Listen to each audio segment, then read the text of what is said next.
আমার দেশকে বলছে যে যখন হাসিনার রায়কে কেন্দ্র করে যদি যখন আওয়ামী লীগ একটা উত্তেজনা সৃষ্টি করবে, এই সুযোগে যদি কোনো সংগঠিত গোষ্ঠী অস্থিতিশীলতা সৃষ্টি করতে পারে, তাহলে তা দেশের আভ্যন্তরীণ নিরাপত্তা ও আন্তর্জাতিক ভাবমর্যাদা দুদিকেই ঝুঁকি বাড়াবে। সরকারের ভেতরে কিছু অসন্তুষ্ট অংশ বা বাহিনী যদি সক্রিয় হয়, তাহলে পরিস্থিতি আরো জটিল হয়ে উঠতে পারে। তার মানে সরকারের ভেতরে অসন্তুষ্ট অংশ বা এমন কোনো বাহিনী আছে যাদের হাতে অস্ত্র আছে, কোনো গোষ্ঠী সংগঠিত হচ্ছে যারা অস্থিতিশীলতা সৃষ্টি করতে চাইছে, এবং আওয়ামী লীগ মাঠে নামলে তারা পাল্টা মাঠে নামবে, এই কথা, এই আশঙ্কা করছে গোয়েন্দা সূত্র, নিরাপত্তা সূত্র।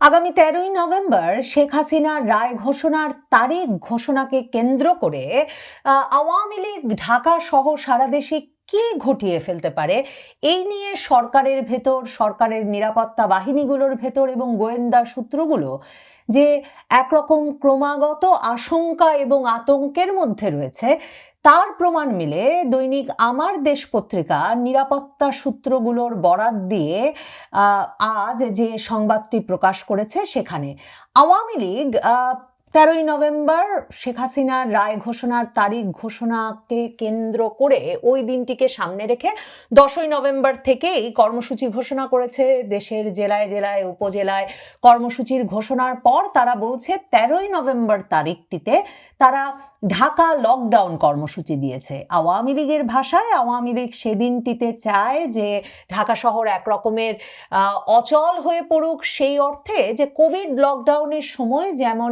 ঢাকা শহরে কেউ বাড়ি থেকে বের হন নাই, ওই দিনটিতেও যাতে ঢাকা শহরের ব্যবসা বাণিজ্য, বাড়ি থেকে বের হওয়া কাজকর্ম, সেগুলো একরকমের স্থবির হয়ে পড়ে একটা সাজানো আদালতে শেখ হাসিনার বিচারের রায়ের প্রতিবাদে। সেটা আওয়ামী লীগের কর্মসূচি। কিন্তু এই কর্মসূচির দিনে কি না কি ঘটিয়ে ফেলবে আওয়ামী লীগ, তা নিয়ে সরকারের মধ্যে যে আতঙ্ক আশঙ্কা, সেটা ক্রমাগতভাবে স্বরাষ্ট্র উপদেষ্টা, প্রেস সচিবের নানা রকম হুমকি হুঙ্কারে তো পরিষ্কার হয়েছেই। আমার দেশ পত্রিকা এখন লিখছে 13ই নভেম্বর ঢাকা শহরকে নরক বানানোর ষড়যন্ত্র আওয়ামী লীগের। আমার দেশ শিরোনাম করেছে 13ই নভেম্বর নাশকতার ছক আওয়ামী লীগের, এবং সেখানে তারা বলছে হাসিনার মানবতা বিরোধী মামলার রায়ের এই তারিখ ঘোষণার এই দিনটিতে 13ই নভেম্বরে আওয়ামী লীগ রাজধানীতে লক্ষাধিক লোকের সমাগম করতে চায় বলে নিরাপত্তা সূত্রগুলো, গোয়েন্দা সূত্রগুলো পত্রিকাকে জানাচ্ছে। মনে রাখতে হবে, সেই জুলাই থেকেই কিন্তু বাংলাদেশের গোয়েন্দা সূত্রগুলো এই ভয় পাচ্ছে যে আওয়ামী লীগ হঠাৎ লক্ষাধিক লোকের সমাবেশ ঘটিয়ে ফেলবে ঢাকা শহরে। সত্যিই কি আওয়ামী লীগ লক্ষাধিক লোকের সমাবেশ ঘটানোর মতো সাংগঠনিক পরিস্থিতিতে কিংবা এত রকম মামলা হামলার মধ্যে এ ধরনের পরিস্থিতিতে আছে, নাকি এটা গোয়েন্দা সংস্থাগুলোর এক রকমের জুজুর ভয়? সেটা বলা মুশকিল, কারণ মাসের পর মাস ধরে একই ভয় যখন গোয়েন্দা সূত্রগুলো পাচ্ছে, তখন সত্যি বাঘ আসবে কিনা, নাকি বাঘ আসবে করতে করতে যেদিন বাঘ আসবে বলে কেউ বিশ্বাস করবে না, সেদিন হঠাৎ বাঘ চলে আসবে, তা বলা মুশকিল।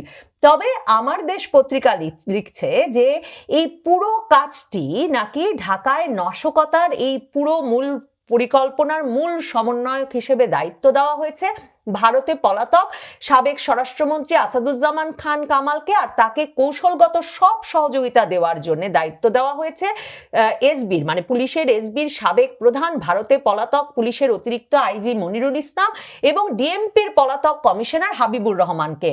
এসএসএফ এর সাবেক ডিজি এবং সাবেক কিউএমজি লেফটেন্যান্ট জেনারেল অবসরপ্রাপ্ত মুজিবুর রহমান সহ একাধিক সেনা কর্মকর্তা এই প্রক্রিয়ায় যুক্ত আছেন। জুলাই মাসে এই নাশকতার পরিকল্পনার কথা কিন্তু আরেকবার গোয়েন্দা সূত্রের বরাতে আমার দেশ পত্রিকা লিখেছিল যে আগস্টেই আওয়ামী লীগ সেই ঘটনাটি ঘটাতে যাচ্ছে। সূত্র জানিয়েছে, আমার দেশ লিখছে যে তাদের সঙ্গে সমন্বয় করে ঢাকায় অস্থিরতা তৈরির মিশন বাস্তবায়নের প্রস্তুতি নিচ্ছে পলাতক সাবেক ছাত্রলীগ সভাপতি লিয়াকত শিকদার, গাজীপুরের সাবেক মেয়র জাহাঙ্গীর আলম এবং যুবলীগ নেতা ইসমাইল চৌধুরী সম্রাট ওরফে ক্যাসিনো সম্রাট।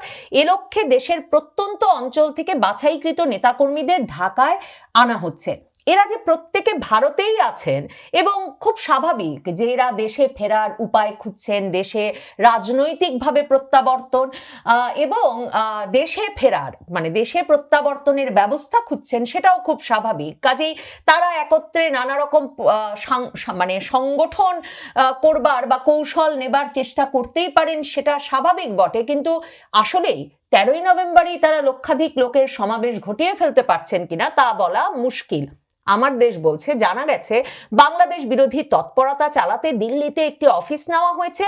কলকাতায় অফিস নেওয়ার খবরও এর আগে গণমাধ্যমে এসেছিল। বিবিসি বাংলা এক খবর দিয়েছিল যে কলকাতায় অফিস নেওয়া হয়েছে, আওয়ামী লীগের তরফে সেটা অস্বীকার করা হয়েছে। বাংলাদেশের পররাষ্ট্র উপদেষ্টা অবশ্য বিবৃতি দিয়ে ভারতের পররাষ্ট্র মন্ত্রণালয়কে কেন অফিস নিতে দেওয়া হচ্ছে এই বিষয়ে প্রতিবাদও জানিয়েছেন। ভারত এ বিষয়ে কোনো প্রতিক্রিয়া জানায় নাই।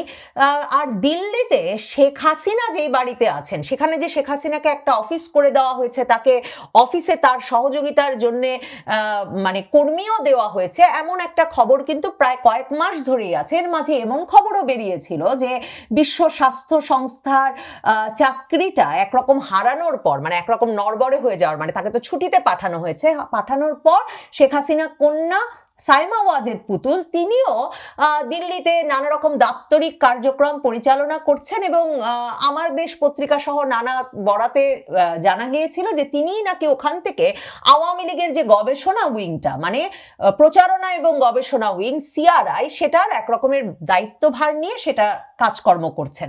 আমার দেশ পত্রিকার এই খবরটার মধ্যে তারা বলছে যে হাসিনার প্রতি নেতাকর্মীদের আবেগকে কাজে লাগাতে চায় পরিকল্পনাকারীরা। এই আবেগকে পুঁজি করেই তাদের 13ই নভেম্বর মাঠে নামানোর কৌশল নেওয়া হয়েছে।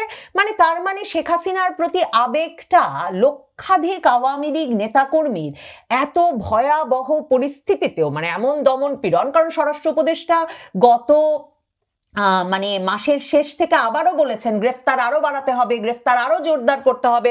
13ই নভেম্বরের কর্মসূচিকে সামনে রেখে তিনি বলেছেন কঠোর হস্তে এই কর্মসূচি যে কোনোভাবে দমন করতে হবে এবং সর্বোচ্চ ব্যবস্থা নেওয়া হবে আওয়ামী লীগ নেতাকর্মী সমর্থকদের বিরুদ্ধে। তার